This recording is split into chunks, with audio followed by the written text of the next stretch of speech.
por estar aquí junto a nosotros y por compartir este tiempo que estamos seguros de que va a ser provechoso para nuestros espíritus. La conferencia de hoy trata de los hechos que prueban. Pasamos y vemos que hablar de la muerte y de los muertos especialmente es algo que nos sumerge siempre en una gran tristeza. Pasamos primero porque sabemos que cuando a nuestro cerebro le falte la oxigenación que llega a través de la sangre, en ese proceso biológico llamado anoxia, que dura aproximadamente entre 6 y 8 segundos, nuestro cerebro morirá y consecuentemente nuestro cuerpo físico también. Y esto ha de llegar algún día a cada uno de nosotros, a pesar de los esfuerzos de la ciencia para prolongar nuestro futuro de vida, porque recordemos que es un fenómeno biológico. Desde el momento en que nacemos, estamos conduciéndonos hacia la muerte. Bien, pasamos la diapositiva y veremos que es triste hablar de la muerte porque los seres queridos que viven con nosotros, que han vivido, que compartieron nuestras vidas, nuestras experiencias, los anhelos, las ilusiones y los proyectos, llegará un día en que ya no estarán físicamente a nuestro lado. Y esto, lógicamente, nos produce desconsuelo y pena. Pero curiosamente, vemos en la siguiente diapositiva, afecta mucho más a todos aquellos que no conocen las relaciones que existen entre el mundo invisible y el mundo físico. La muerte, recordemos, es un fenómeno inherente de la vida que no debemos dejar de considerar, porque es apenas el cambio de lugar por parte del espíritu. El hombre, vemos la siguiente diapositiva, conoce muy poco sobre su destino tras la muerte. En verdad, el hombre huye deliberadamente de cualquier tema que intente desvelar el otro lado, porque sus intereses inmediatistas, quedan perturbados ante la posibilidad de la supervivencia. Por otra parte, existe un miedo archimilenario injertado en la mente occidental que concierne al despliegue negativo de la vida extratumba. De manera general, las religiones, si pasamos para verlo, las religiones occidentales presentan un cuadro oscuro, un cuadro impreciso e incluso terrorífico del país de la muerte. Sin embargo,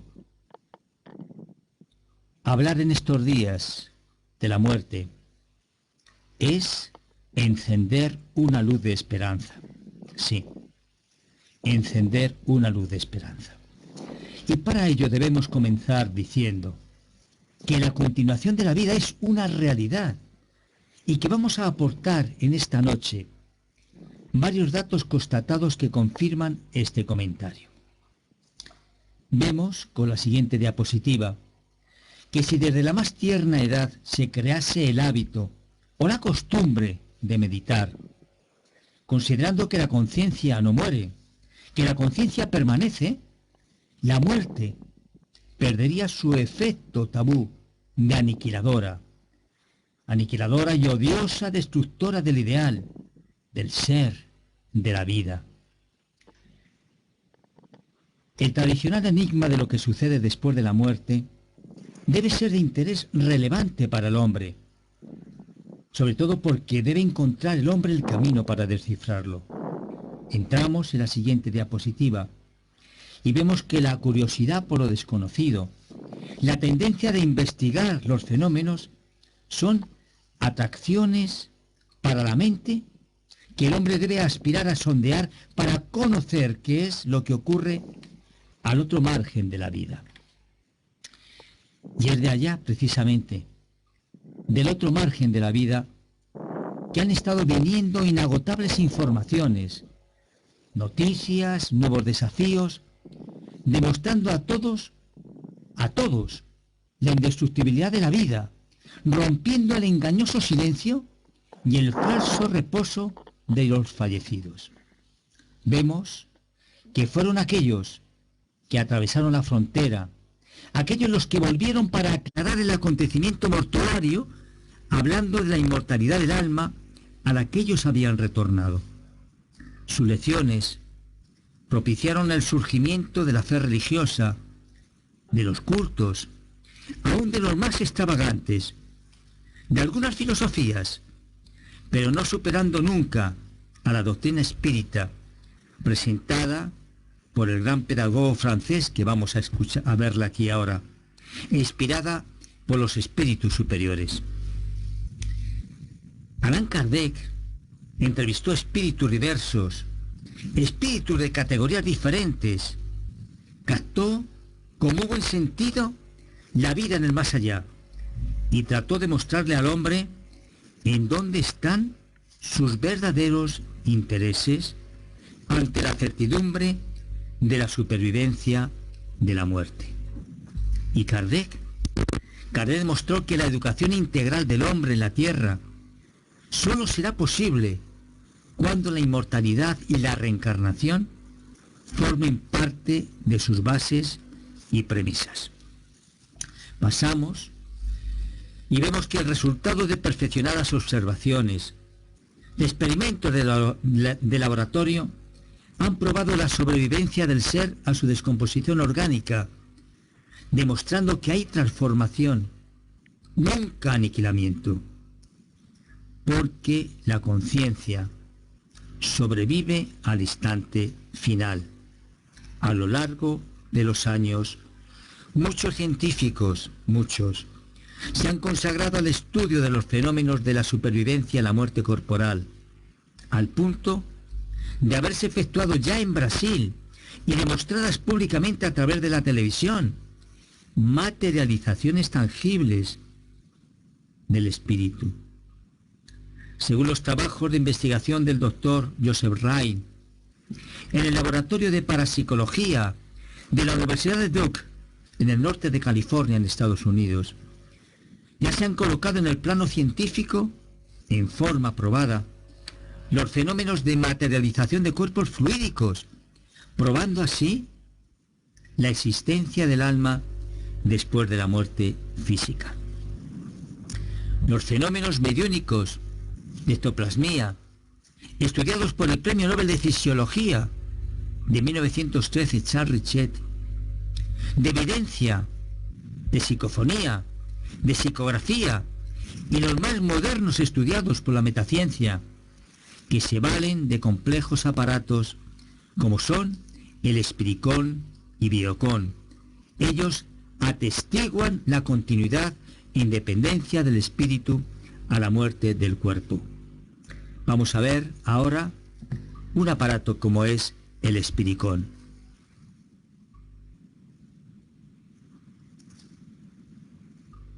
En los últimos tiempos, la certidumbre en cuanto a la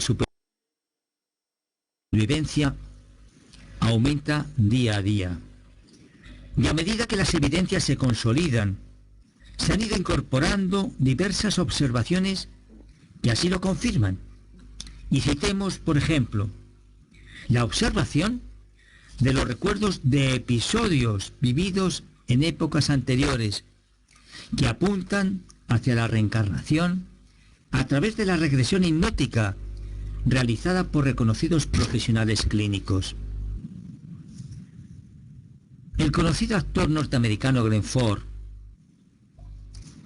muy aficionado a las regresiones hipnóticas, en cierta ocasión fue llevado a través de la terapia regresiva a otra existencia, a otra vida. Y en estado de hipnosis, Glenn Ford llegó a ejecutar un concierto para piano, al recordar que anteriormente había sido un gran concertista noruego.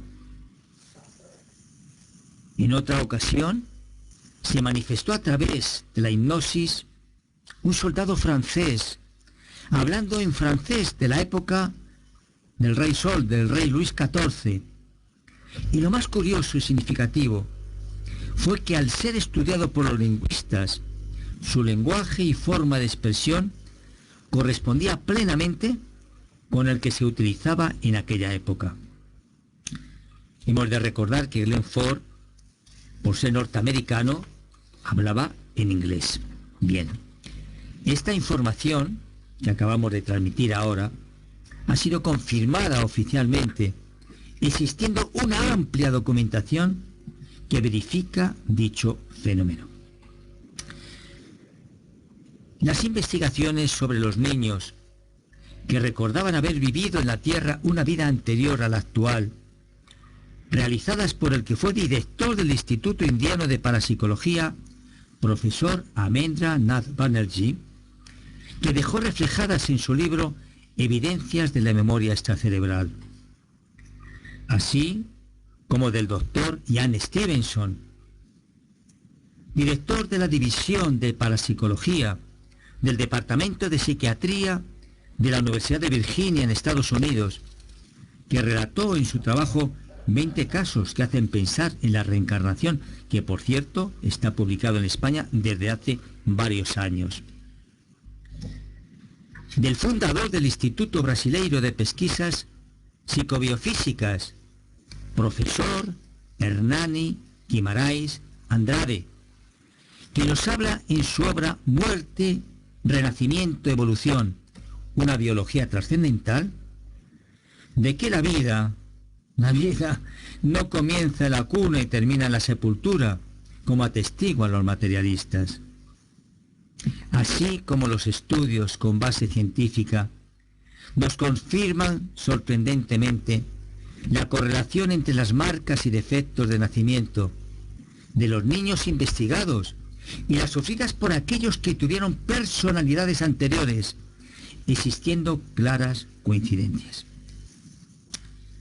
Vamos a observar ahora al científico Jim Tucker.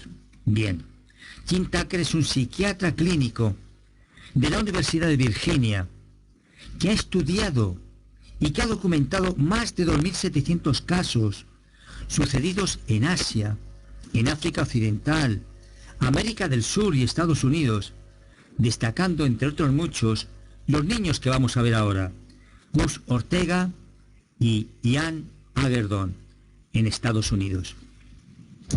Pues ambos niños recordaron y contaron cómo habían muerto anteriormente y dieron datos concretos a la edad de 5 o 6 años de haber vivido otras experiencias en los cuerpos físicos de sus abuelos cuando sus abuelos vivían.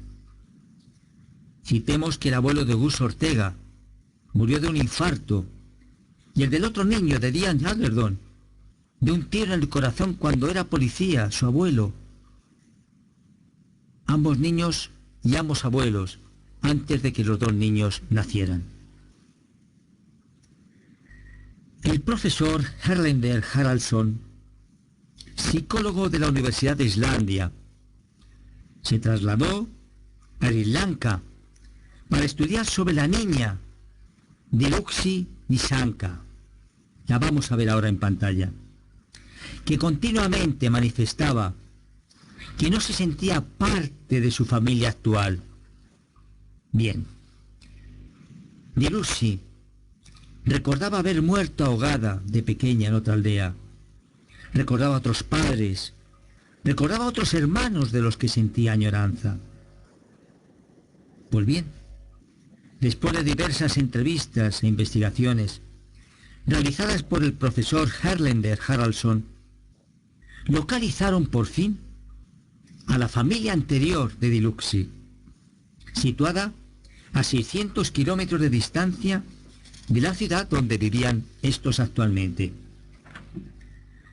Se concretó entonces un encuentro entre ambas familias, se reunieron y Diluxi reconoció su casa, reconoció a sus antiguos padres de otra existencia, de hermanos anteriores, reconoció también sus antiguas pertenencias, así como el paraje donde ella murió y que había sido descrito con anterioridad fielmente al profesor. Según el profesor Haraldsson, nos dice que los recuerdos de otra vida, los datos específicos, son imposibles de simular si no se han vivido con anterioridad. Sigamos comentando las observaciones. En estas observaciones tenemos que destacar las visiones de moribundos en fase terminal, que demuestran la presencia de familiares y amigos difuntos que normalmente les vienen a buscar. Así como los casos observados por pacientes en estado preagónico, que eventualmente declaraban a médicos y enfermeras estar presenciando visiones de parientes y conocidos. Pasamos a otra imagen.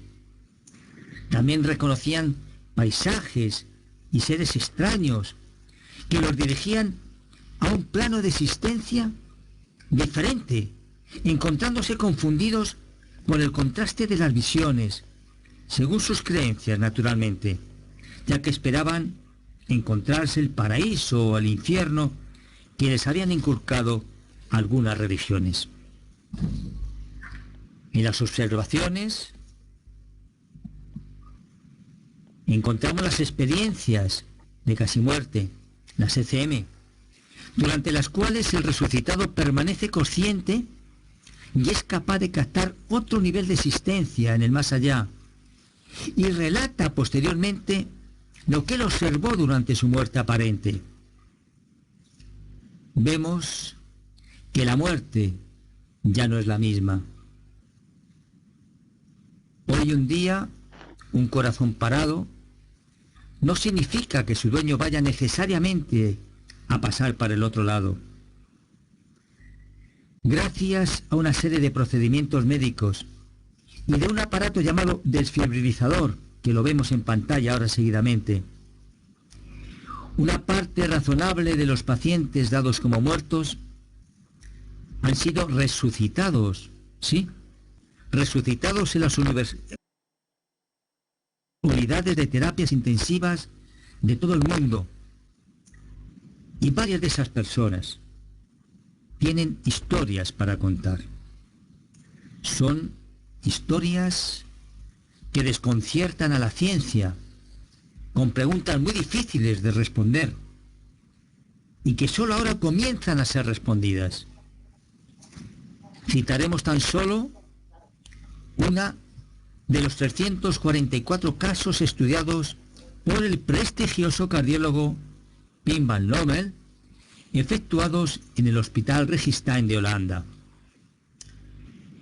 Él cuenta que un infarto fulminó a un hombre de 44 años en la ciudad holandesa de Haarlem y le sobrevino un colapso. Una vez ingresado, cambiamos la diapositiva, las enfermeras procedieron a intubarle y por precaución le extrajeron la prótesis dental, y tras varias descargas eléctricas sobre el pecho, la línea vital del paciente volvió a palpitar. Había resucitado. Ya después vemos la diapositiva. Aquel hombre salió del coma y en cuanto pudo hablar se dirigió a la enfermera, primero agradeciéndole su ayuda y rogándola sí, que le devolviese su prótesis dental, la prótesis que le habían extraído y que habían guardado en una pequeña caja del control médico. Lógicamente la enfermera, sorprendida, enmudeció. Y el paciente explicó que lo recordaba todo y le aseguró a la enfermera que cuando estaba en el quirófano sintió que salía de su cuerpo y que observó la escena con todo lujo de detalles. Muchos de los que estuvieron en la frontera de la muerte relatan experiencias que la lógica de los vivos nos dice que no podrían ser recordadas por personas con actividad cerebral nula. El doctor Pim van Lommel afirmó lo siguiente. Lo podemos leer. No sé si nuestra investigación demuestra que el alma existe. Depende de lo que se entienda por alma. En todo caso, ahora sabemos que la conciencia sigue existiendo a pesar de que no haya actividad cerebral, cuando el paciente presenta encefalograma plano. La prestigiosa revista científica TenLate, estamos observando uno de sus números, ha publicado una investigación sobre encuentros cercanos con la muerte. Pero lo más importante de dicho estudio es que la revista cuestiona la identificación simplista entre la mente y el cerebro y que se ajusta a los patrones referidos por una revista científica. Continuemos con las observaciones. Por primera vez en 8.000 años de historia, se puede decir con certeza, que nuestra mente, memoria, personalidad y alma sobreviven a la muerte física. Son palabras de George William Meek, inventor junto con William John O'Neill del espiricón, el sistema de doble comunicación entre esta dimensión y la posvida, es decir, entre el mundo físico y otros planos paralelos al nuestro. Aproximadamente desde 1980, los investigadores psíquicos que trabajan para la Red Internacional de la Transcomunicación Instrumental, la TCI, reconocidos científicos, físicos, ingenieros, técnicos electrónicos, médicos, profesores, administradores, clérigos y destacados hombres de negocio, han afirmado que el contacto con seres que han fallecido permite recibir noticias de otros planos de existencia a través de la radio, vía fax, teléfono, computadores, televisión, vídeo, etc. Cambiamos. Es decir, de los componentes electrónicos actuales que los espíritus utilizan como instrumentos para la comunicabilidad.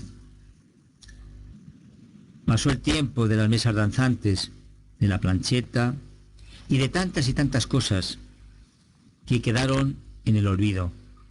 Hoy en día los espíritus se actualizan también. ¿Cómo nos actualizamos nosotros? Pues todos estos investigadores están recibiendo videoimágenes en sus televisores, mostrando personas y lugares en el mundo de los espíritus. Como resultado, por primera vez en la historia, nos están mostrando evidencias físicas de cómo es realmente la vida después de que nos deshacemos del cuerpo físico. Vemos otra imagen, porque esto constituye una verdadera evidencia en el sentido de que el contacto es repetible, de que ocurre en los laboratorios a través del mundo y de que está sujeto al mayor escrutinio científico. Vemos otra diapositiva más. Y dentro de ese amplio colectivo de experimentadores, sí, destacamos al matrimonio afincado en Luxemburgo, Jules y Maggie Haas-Fischbach. También destacamos al investigador americano Mark Massey, convocador de la Fundación Americana para la Investigación de la Continuidad de la Vida. También a Sonia Rinaldi, quien lidera la mayor asociación de TCI en Brasil, con cerca de 700 miembros, y que trabaja con el astronauta lunar Ewan Mitchell, que hemos visto antes, que participó en la misión espacial del Apolo 14. Ewan Mitchell ha sido el fundador del Instituto de Ciencias Noéticas, el IONS, con sede en California, que está compuesto por más de 50.000 miembros de todo el mundo, incluyendo a algunos de los mejores científicos. Ewan Mitchell decidió formar el grupo después de una experiencia espiritual mientras caminaba en la Luna en el año 1971 para hacer un puente, sí, un puente entre la religión y la ciencia. Estamos seguros que hablaremos en un futuro próximo de la transcomunicación instrumental. Pasamos, ya que actualmente son innumerables los grupos que se encuentran inmersos en este real proyecto.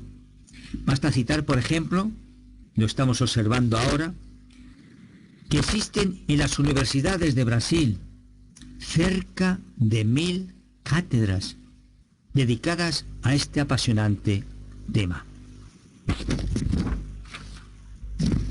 Por ello, todos los hechos y observaciones que se puedan recopilar, al igual que todos los resultados de las investigaciones realizadas, con la finalidad de poner en evidencia su realidad, se deberían analizar y juzgar por constituir un vasto material que permitirá ampliar los conocimientos y comprender mejor la naturaleza íntima y su destino. Cuando realizamos un largo viaje,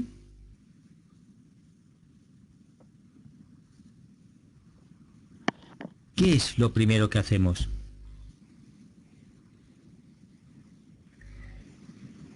Actualmente ya no escribimos una tarjeta o una carta como hace años, no.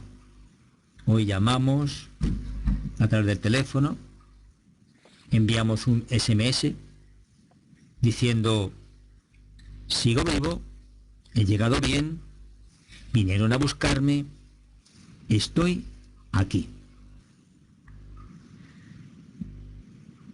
Y es por ello que notamos muchas veces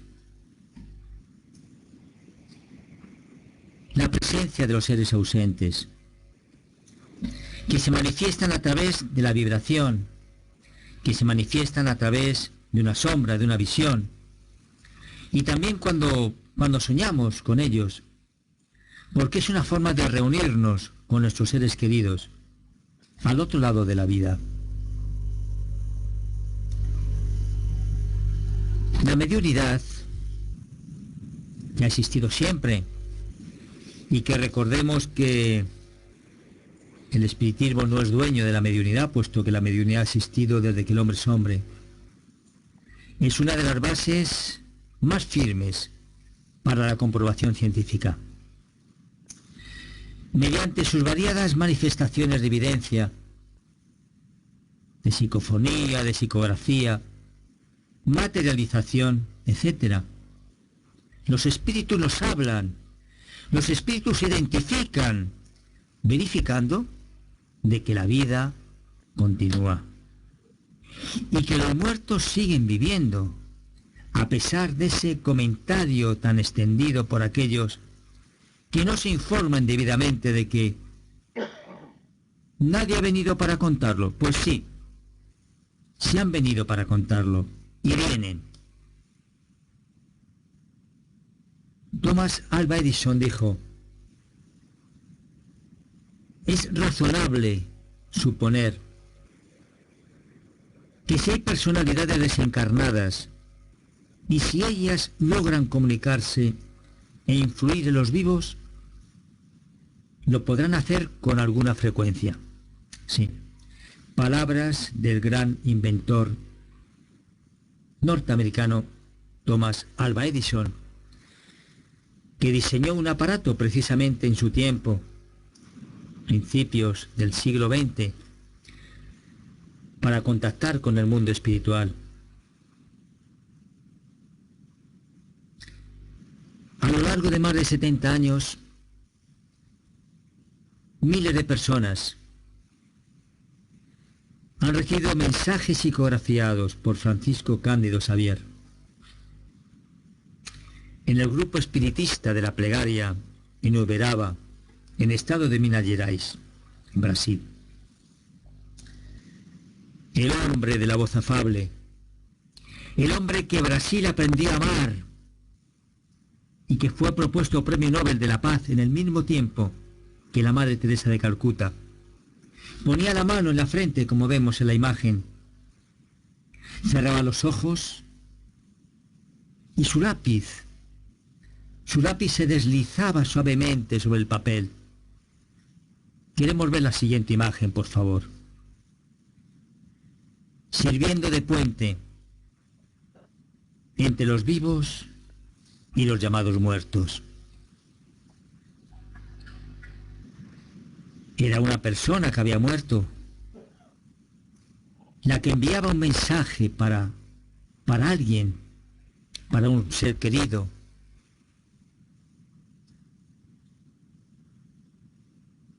Para una persona viva y amada. El muerto entonces nombraba familiares lejanos, nombraba amigos en común, hablaba de hechos que ni siquiera su familia conocía, datos históricos, detalles minuciosos. Y basándose en las investigaciones realizadas sobre un gran número de mensajes recibidos por Chico Xavier, el periodista Paulo Rossi Severino y el equipo AME-SP, que actuaron como legítimos científicos, investigadores cuidadosos, imparciales y honrados, publicaron en 1992 en Sao Paulo este libro, La vida triunfa, libro dedicado a espiritistas, a científicos, a investigadores, pero también a incrédulos. Paulo Rossi Severino cita en su libro: no conozco ningún caso, ni uno solo, de alguien que no haya reconocido en ellos nombres y sucesos reales. Pasamos y preguntamos, ¿cómo podría el medium que recibe un sinnúmero de mensajes por sesión, tener conocimiento de tantas informaciones variadas? Hemos vivido, vivimos y viviremos. Queremos ver la siguiente diapositiva. Y nos reuniremos con nuestros seres queridos. Si nos encontramos, recordemos esto que es muy importante, si nos encontramos en la misma sintonía que ellos, en la misma onda espiritual, en la misma franja vibratoria, ¿por qué la muerte? La muerte no elimina el continuismo de la conciencia tras la separación del cuerpo físico, ¿no? Puesto que seguimos existiendo con nuestros sentimientos, emociones, amores, sensaciones, virtudes, así como nuestras imperfecciones. Los actos que podamos realizar aquí quedan grabados en nuestro perispíritu. Son parte de nuestro equipaje. He aprendido a lo largo de la vida, y lo digo muy sinceramente, que se necesita gozar del viaje y no pensar solo en la meta. ¿Qué quiere decir? Quiere decir que debemos de vivir el momento intentando enriquecer nuestro entorno, nuestro interior, nuestra vida, sin pensar que llegará un día en que ya no estaremos aquí, pero en el tiempo en que estemos, en el momento en que estemos compartiendo con los demás, nuestras vivencias, debemos disfrutar de la compañía, de los amigos, de la conversación y, cómo no, de todas aquellas cosas que están para disfrutar de ellas, que Dios las ha puesto a nuestro alcance. El espiritismo, sí, nos presenta un camino que le da sentido a nuestra vida. La riqueza que hemos sentido al descubrir el espiritismo, esa doctrina consoladora que tanta armonía ha traído a nuestras vidas, esa doctrina que nos ha hecho comprender tantas y tantas cosas de las cuales somos responsables por nuestro libre albedrío, naturalmente, pero que nunca a lo largo del tiempo, porque muchos hemos despertado ya con mucha edad, hemos conocido el espiritismo ya adultos, cuando habríamos recorrido ya un espacio de nuestra vida, un espacio importante. Y no es que nos haya transformado, porque somos personas normales, personas que lo que han hecho ha sido perfilar todavía más nuestro interior, nuestro corazón. La mayoría de nosotros no venimos de las sombras, venimos precisamente de todo aquello que hemos ido almacenando y que hemos ido depurando con el tiempo. Por eso, si el espiritismo nos presenta un camino que le da sentido a nuestra vida, y de esta manera sabemos que no solo la muestra del presente tiene razón de ser, sino que todo tiene un porqué y un para qué, ¿verdad que sí? Por todo ello, debemos empezar ya desde este punto de partida a despojarnos de nuestros sentimientos egoístas, de nuestros apegos materiales, y elevarnos por encima de lo superfluo, elevarnos por encima de lo que no trasciende. Y todo es un mensaje de, pasamos la diapositiva, de la doctrina espírita, que es, como bien sabemos, comportamental, filosófica y consoladora. Y todo ello nos lo ofrece para que nosotros podamos vivificar y consolidar nuestra existencia.